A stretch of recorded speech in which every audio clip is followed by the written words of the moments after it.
अस्सलाम वालेकुम नाज़रीन, हमारे चैनल को सब्सक्राइब करें और साथ ही साथ बेल आइकन को ज़रूर दबाएं ताकि आपको हमारे नए आने वाले वीडियो की नोटिफिकेशन मिल सके। और वीडियो पसंद आने की सूरत में इसको लाइक, कमेंट और शेयर करना भी ना भूलें। बड़ी अजीब बात थी। नजमुद्दीन अजूब ने बेख्तियार होकर कहा, हाँ मैं इस बच्चे का बाप हूँ, मगर तुम इसके चेहरे में क्या तलाश कर रहे हो? मैं इस तहरीर को पढ़ रहा हूँ जो खुदावंद ने इस बच्चे के हवाले से रूए अज़ल में लिखी। पादरी मेज़बान के चेहरे से आलिमाना वक़ार झलक रहा था। खालिक़ कायनात ऐसे बच्चे सदियों में पैदा करता है। नजमुद्दीन अजूब ईसाई राहब की पेशगोई सुनकर बहुत जज्बाती नज़र आने लगा था। वो क्या तहरीर है, मुझे बताओ।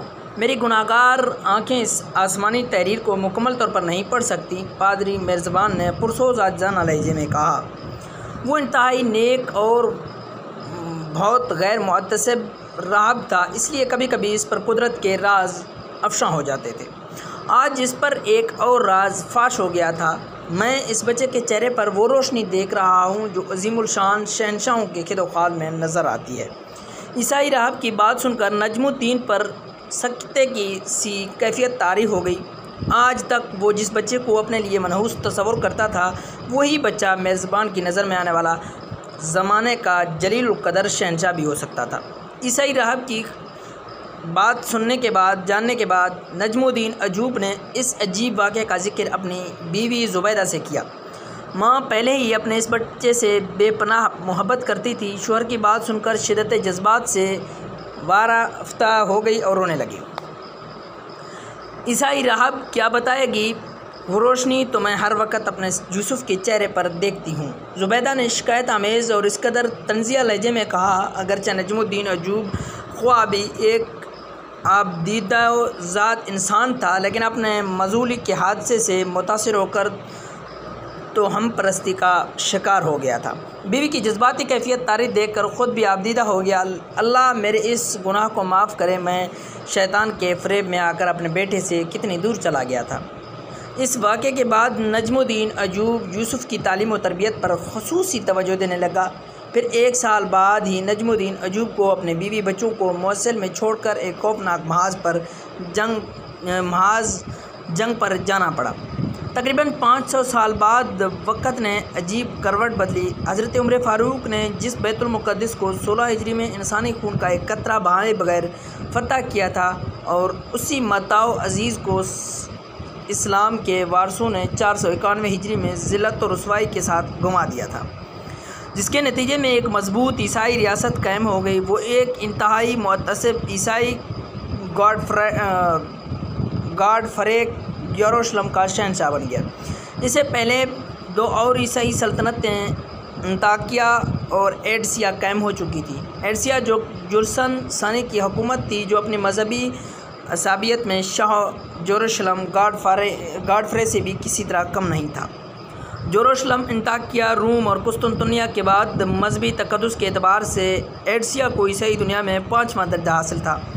तारीख़ी लिहाज से इस शहर को अल जज़ीरा की आंख समझा जाता था। सलेबियों ने यहाँ ज़बरदस्त फ़ौजी ताकत जमा कर रखी थी और इसके साथ एडसिया को शाह यरूशलेम की ताईद सरपरस्ती भी हासिल थी। मुसलमानों को इस शहर की जंगी अहमियत का बखूबी अंदाज़ा था। वो एडसिया को इस्लामी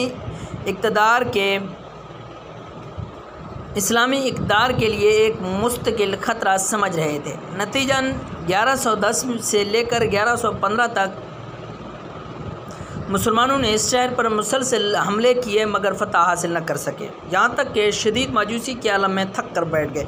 फिर जब अमादुद्दीन जंगी ने मोसल और दमश्क में दोबारा इक़्तिदार हासिल कर लिया, तो वो एडसिया की तरफ मुतवज्जा हुआ।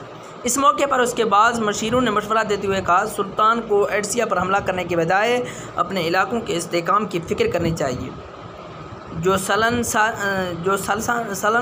सानी के एक ताकतवर हुक्मरान है। मज़ीद जे के उसे शाह यरूशलेम की हमायत भी हासिल है।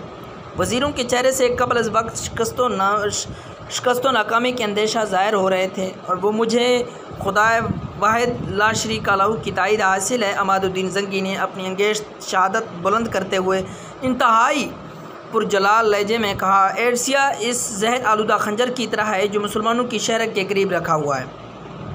इससे पहले कि वो खंजर हरकत में आए, मैं उसे तोड़ देना चाहता हूँ। वज़ीरों ने अमादुद्दीन के इस जोश और जज्बे को वहशत और जुनून से ताबीर किया, मगर वो मर्द मुजाहिद तमाम क़ियास आराइयों और मसलहतों से बेनियाज होकर तूफ़ान बरक़ुरबाद की तरह एडसिया की तरफ बढ़ा। इस जंग में नजमुद्दीन अयूब और असदुद्दीन शेर को भी पूरी तरह तवानाइयों के साथ शरीक थे। उनके सीनों में भी अपने हुक्मरान की तरह जहाद की आग रोशन थी। सुल्तान अमादुद्दीन जंगी की हिकमत अमली ये थी कि वो अपने लश्कर के साथ रात के अंधेरे में सफ़र करता था ताकि दुश्मन के जासूस उसकी पेशकदमी से बाखबर ना हो सकें। फिर सुल्तान अमादुद्दीन जंगी उस एडसिया के करीब पहुंचा जो जोल्सन सानी के सरहदी सिपाही शराब के नशे में एक दूसरे से छेड़छाड़ कर रहे थे। मुसलमान फ़ौजियों की तलवारें बेनियाम हुई और एडसिया के सरहदी सिपाहियों को अक्सरियत देखते ही देखते खाको खून में मिल गए। कुछ सिपाही जो मदहोशी की कैफियत तक नहीं पहुँचे थे वो फ़रार होकर ईसाई हुक्मरान जोल्सन सानी की खिदमत में हाजिर हुए और उसे मुसलमानों की नागहां अकाबी हमलों की खबर दी।